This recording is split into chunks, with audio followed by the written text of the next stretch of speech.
El mussol i la llagosta. Conte infantil. El mussol sempre dorm durant el dia.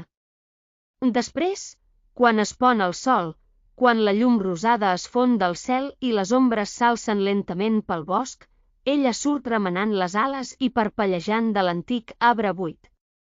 Ara el seu estrany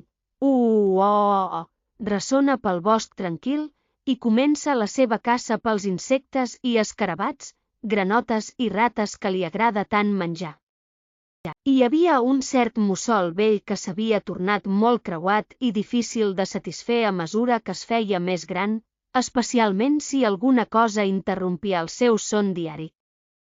Una tarda càlida d'estiu, mentre ella dormia al seu cau a l'antic roure, una llagosta a prop va començar una cançó alegre però molt rasposa.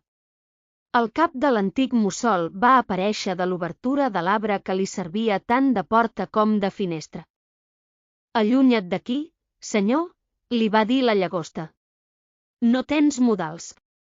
Hauries de respectar la meva edat i deixar-me dormir en pau». Però la llagosta va respondre amb desvergonyiment que tenia tan dret al seu lloc al sol com el mussol al seu lloc a l'antic roure. Llavors va començar a tocar una melodia més forta i encara més rasposa. El savi mussol vell sabia molt bé que no serviria de res discutir amb la llagosta, ni amb ningú més per aquesta qüestió. A més, els seus ulls no eren prou aguts durant el dia per permetre-li castigar la llagosta com es mereixia. Així que va deixar de banda totes les paraules dures i li va parlar molt amablement.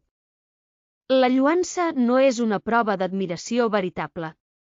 No deixis que la lloança et desvia de la teva guàrdia contra un enemic.